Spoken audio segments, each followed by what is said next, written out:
নমস্কার বন্ধুরা, আমি অরিন্দম চলে আসলাম আজকে এই মুহূর্তে এসএসসি 26,000 শিক্ষকের বিরাট গুরুত্বপূর্ণ আপডেট নিয়ে। তারা কিন্তু আশার আলো দেখছে, তারা সিবিআইয়ের উপর ভরসা করতে শুরু করেছে।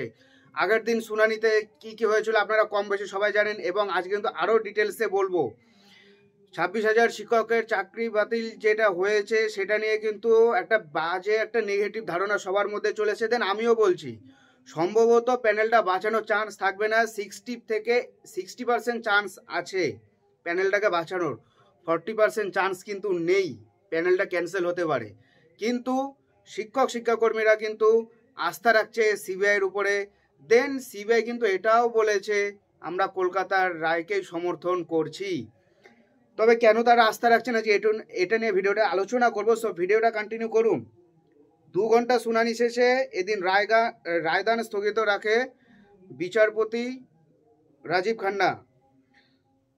কবে এর জাজমেন্ট আসবে সেটা নিয়ে এখনো কিছু বলেনি, তবে আইনজীবীরা বলছে দ্রুত এই মামলার রায় দিয়ে দেবে সুপ্রিম কোর্ট।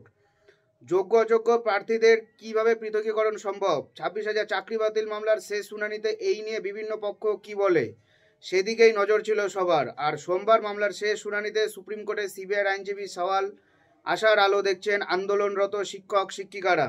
যদিও এদিন শুনানি শেষ হলে রায়দান স্থগিত রেখেছে শীর্ষ আদালত। 26,000 চাকরি বাতিল মামলার এদিন শেষ শুনানি হয়। সুপ্রিম কোর্টের প্রধান বিচারপতি সঞ্জীব খান্না ও বিচারপতি সঞ্জয় কুমারের বেঞ্চে প্রায় 2 ঘন্টা শুনানি হয়। গত 27শে জানুয়ারি শুনানির সময় প্রধান বিচারপতি জানিয়েছিলেন 10ই ফেব্রুয়ারি এই মামলার শেষ শুনানি হবে। যোগ্য অযোগ্য প্রার্থী পৃথকীকরণ সম্ভব না হলে 2016 সালের পুরো প্যানেল বাতিল করে দেওয়া হবে। এদিন মামলায় শুনানিতে সিবিআইয়ের আইনজীবী বলেন, নাইসা আমাদের জানায় যে কোনো ডেটা নেই, তারপর আমরা ডেটা স্ক্যানটেক থেকে ডেটা সংগ্রহ করি। এরপর আমরা পঙ্কজ বানশাল, যিনি ছিলেন নাইসার প্রাক্তন কর্তা, তার কাছ থেকে ডেটা সংগ্রহ করি। দুটো ডেটাকে একসাথে মিলিয়ে দেখি। ডেটা স্ক্যান ওএমআর উত্তরপত্র স্ক্যানিংয়ে এই সংস্থা যুক্ত ছিল। ডেটা স্ক্যানটেক যারা ওএমআর স্ক্যান করেছিল থেকে পাওয়া হার্ড ডিস্ক এবং পঙ্কজ বানশালের কাছ থেকে পাওয়া 3টে হার্ড ডিস্কের হ্যাশ ভ্যালু মিলে গিয়েছে বলে সিবিআইয়ের আইনজীবী জানান। সিবিআইয়ের আইনজীবী আরও বলেন, এসএসসির কাছে যে ডেটা ছিল তাতে কারসাজি হয়েছিল, আমাদের তদন্তে সেটা স্পষ্ট।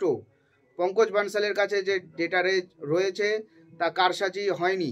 পঙ্কজ বানশালের কাছ থেকে পাওয়া ডেটার ভিত্তিতে যোগ্য অযোগ্য পৃথকীকরণ সম্ভব বলে সিবিআইয়ের আইনজীবী সওয়াল করেছিলেন। যে প্রার্থী সিলেক্ট হয়নি তাদের তরফে আইনজীবী বিভা মাখিজা বলেন, পঙ্কজ বানশালের ডেটার ভিত্তিতে নতুন মেধা তালিকা তৈরি হোক।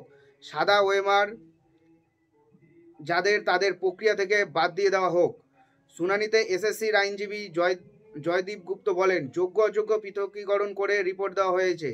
এদিন সুপ্রিম কোর্টে তিনি জানান, rank jump out of panel নিয়ে তাদের কাছে তথ্য রয়েছে, কিন্তু ওএমআর মিসম্যাচ নিয়ে তাদের কাছে কোনো তথ্য নেই।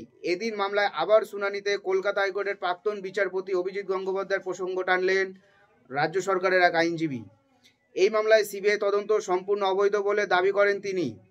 তার বক্তব্য, অভিজিৎ গঙ্গোপাধ্যায় কোনো আবেদন ছাড়াই সিবিআই তদন্তের নির্দেশ দিয়েছিলেন। মামলা বিচারাধীন থাকার সময় সংবাদ মাধ্যমে তিনি ইন্টারভিউ দেন এবং পরবর্তীকালে তিনি রাজনীতিতে যোগ দেন। স্বাভাবিকভাবে এই সিবিআই তদন্ত আইনত বৈধ নয় বলে দাবি করেছেন ওই আইনজীবী। তাকে থামিয়ে দেন প্রধান বিচারপতি, বলেন, এই ধরনের বক্তব্য সম্পূর্ণ অপ্রত্যাশিত, আমরা তথ্যের ওপর দাঁড়িয়ে শুনানি করছি, এখানে রাজনৈতিক কোনো কথা হবে না। পঙ্কজ বানশালের ডেটা নির্ভুল বলে সিবিআই আইনজীবী সওয়ালের পরিপ্রেক্ষিতে প্রধান বিচারপতি বলেন, সিবিআই বলছে বানশালের ডেটা প্রকৃত সত্য, কিন্তু এক্ষেত্রে আমরা নিশ্চিত করে এটা বলতে পারি না এটাই প্রকৃত ডেটা, কারণ আমাদের হাতে অরিজিনাল মার্কশিট নেই। আমরা পঙ্কজ বানশালের ডেটাকেও সন্দেহ করছি। প্রায় 2 ঘন্টা শুনানি শেষে এই দিনও রায়দান স্থগিত রাখলেন প্রধান বিচারপতির বেঞ্চ। কবে রায়দান হবে তা নিয়ে শীর্ষ আদালতের তরফে কিছু বলা হয়নি, তবে আইনজীবীরা বলছেন এই মামলার দ্রুত শুনানি হবে সুপ্রিম কোর্টে। এদিকে সিবিআইয়ের আইনজীবী সওয়ালের পর আশার আলো দেখছেন কলকাতা ওয়াই চ্যানেল আন্দোলনরত শিক্ষক শিক্ষিকারা। তারা বলছেন, সিবিআই সওয়ালে আমরা আশার আলো দেখতে পাচ্ছি। সিবিআই বলছে বানশালের হার্ড ডিস্ক ডেটা স্ক্যানটেক হার্ড ডিস্কের হ্যাশ ভ্যালু মিলে গেছে, অর্থাৎ এর উপর ভিত্তি করে যোগ্য অযোগ্য পৃথকীকরণ সম্ভব। যদিও সুপ্রিম কোর্ট এখন কি রায় দেয় সেটার উপরে সবাই তাকিয়ে আছে, এখানে আপাতত কোনো মন্তব্য করবো না, আপনারা কিন্তু কম বেশি জানছেন। তবে আমি একটা বলতে পারি, হয় প্যানেল বাতিল করবে, নাহলে 8 থেকে 10,000 চাকরি বাতিল যাবে, যেটা লিস্টটা সিবিআই জমা দিয়েছিল, যদি সিবিআইকে ধরে। তো যদি না ধরে, সিবিআই কিন্তু অ্যাকুরেটভাবে প্রুভ করতে পারছে না যদিও সিবিআই প্রুভ করে দেয়, আবার আরেকটা পর্ষদে চলে আসছে। একটা উত্তরের দুটো তিনটে অ্যান্সার যদি হয়ে যায়, অ্যাজ এ জাজমেন্ট হিসেবে কোশ্চেনটাকে কিন্তু রং ঘোষণা করা হয়। জানি না এখন কি হবে। সো ভিডিওটা যদি ভালো লেগে থাকে অবশ্যই চ্যানেলটা সাবস্ক্রাইব করে আমাদের পাশে থাকবেন। দেখা হচ্ছে পরের ভিডিওতে। ভালো থাকবেন সবাই। সাবস্ক্রাইব করার সময় বেল আইকনটা অবশ্যই ক্লিক করবেন, যাতে আমি যখন ভিডিও দিই তার ইনস্ট্যান্ট নোটিফিকেশন আপনাদের কাছে চলে আসে। নমস্কার, জয় হিন্দ, বন্দে মাতরম।